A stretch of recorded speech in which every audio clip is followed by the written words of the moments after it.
الحمد لله رب العالمين والصلاة والسلام على أشرف الأنبياء والمرسلين سيدنا ونبينا وحبيبنا وقدوتنا ومولانا محمد صلى الله عليه وسلم. السلام عليكم ورحمة الله تعالى وبركاته. Respected brothers and sisters in Islam, first we thank Allah subhanahu wa ta'ala for granting us the tawfiq and the ability to have performed a Maghrib Salah with Jama'ah. Alhamdulillah. So Rasulullah sallallahu alayhi wa sallam mentioned in Hadeeth that the person who performs Salah with Jama'ah in the masjid is 27 to 25 times more superior than performing Salah at home or individually. So we thank Allah subhanahu wa ta'ala and make dua. Allah grant Salatul Jama'ah beloved to us. Ameen ya Rabbil Alameen. This evening, a beautiful hadith of Rasulullah sallallahu alayhi wa sallam, where Nabi sallallahu alayhi wa sallam wants us to reflect over the conditions of our heart, over the wealth and the state of our heart. Normally, if a person wants to measure and to determine how much money he has, he can go into the app or you can go to the bank and check how wealthy he is or how much wealth he has. But when it comes to the wealth of the heart, Rasulullah sallallahu alaihi wasallam mentioned one day to his companion, and he says to Abu Dharr radiallahu anhu, and Abu Dharr radiallahu anhu narrated the hadith, he says that قال Rasul sallallahu alaihi wasallam that يا أبا ذر أترى أن كثرة مال هو الغنى. He says, Ya Aba Dhar, do you think that when a person has abundance of wealth, that in the reality that is wealth?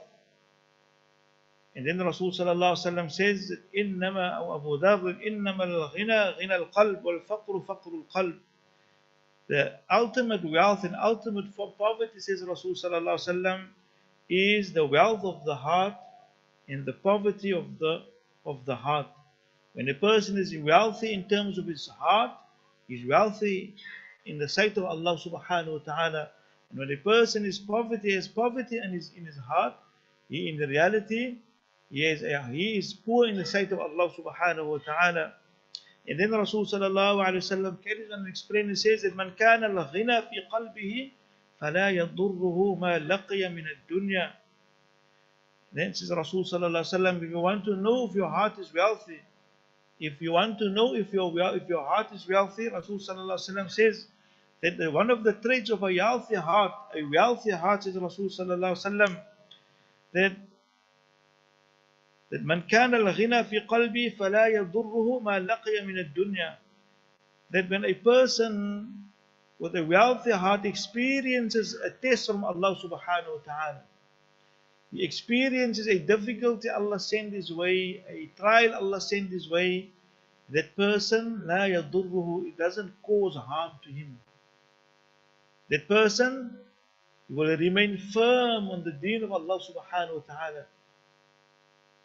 That test and the trial won't make him, like they say, drown in this dunya.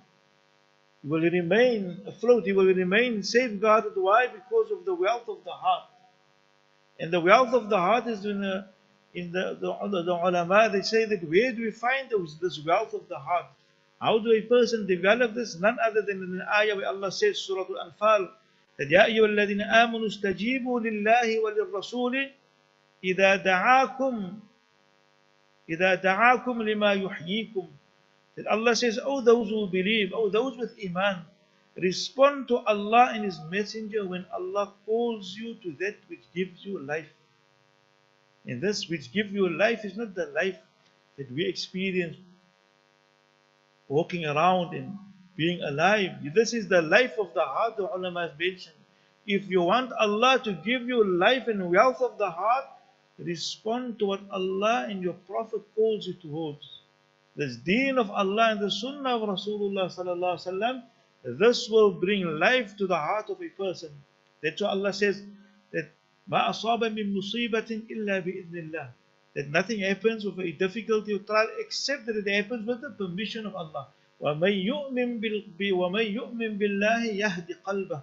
And whoever believes in Allah, his iman in Allah, it will guide his heart. Allah will guide that person's heart. So when going through difficulty and trials, yes, as humans we feel sad, we sometimes become worried, but soon you will realize that this is from Allah subhanahu wa ta'ala. You will make peace with it. So wealth in the heart, a wealthy person who has wealth of this dunya, He can have wealth of this dunya and he can have the wealth of the heart as well. Many times we think when a person has wealth of this dunya, then he is deprived from the wealth of the heart. It was asked one of the, I think Hassan al-Basri rahimahullah, it was asked that how do a wealthy person know?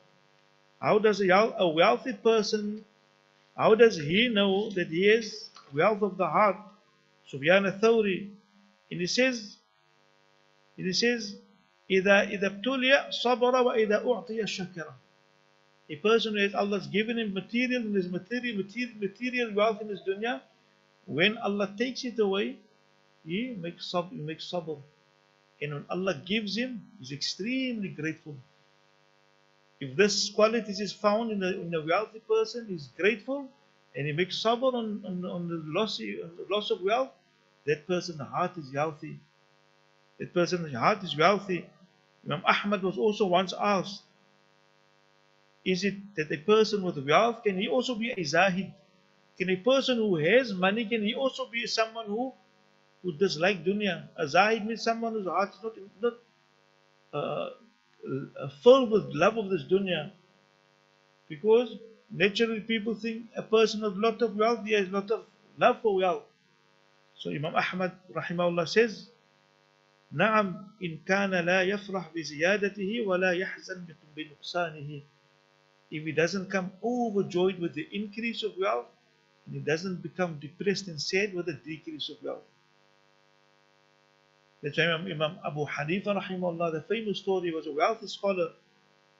When he was teaching a class, that someone came in and said, Abu Hanifa, that your ship with all of its fabric and all of its material is sunk.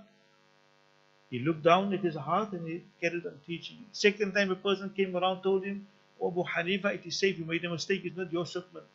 He looked at his heart again and he carried on teaching. So the student asked, why Imam Hanifa? He looked at the heart both times. He said, I wanted to see the condition of my heart when I received both of these news. And when I received both news, my heart was the same, so I'm glad with it. His heart was the same.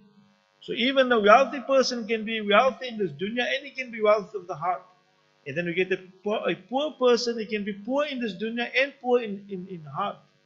Or he can be poor in this dunya, but he can be very wealthy in the sight of Allah in terms of his heart. We ask Allah, whatever condition we are, Allah must grant us a wealthy heart. Ameen. Rabbil Alameen. And then says Rasul sallallahu alaihi wasallam that وَمَنْ كَانَ الْفَقْرُ فِي قَلْبِهِ فَلَا يُغْنِي مَا أُكْثِرَ لَهُ مِنَ الدُّنْيَا وَإِنَّمَا يَضُرُّ نَفْسَهُ شُحُّهُ. Then Rasul sallallahu alaihi wasallam says, and what is the sign of a person who has a poor heart? What is the sign of a person with a poor heart? And he says, Rasul sallallahu alaihi wasallam, the one with a poor heart is a heart that will not be enriched no matter how much of the wealth he acquire.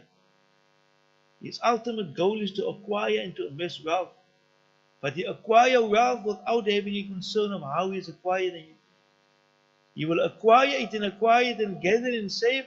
And the only thing that will destroy him is the shuh, this greed for it and the stinginess for it. That will ultimately destroy him, says Rasul sallallahu alaihi wasallam. So when a person's heart is dead in this dunya, he will strive and he will go after this dunya no matter what, no matter how he earns that money. It could be haram for him, he doesn't care. My only goal is to acquire this wealth and to increase it. That in the reality, says Rasulullah sallallahu alaihi wasallam, is a person with a poor heart. So may Allah subhanahu wa ta'ala protect us. Allah subhanahu wa ta'ala grant us hearts that are filled with wealth, filled with iman, filled with the love of Allah subhanahu wa ta'ala and the love for Rasulullah sallallahu alaihi wasallam. Wa akhiru da'wana alhamdulillah. Subhanallah.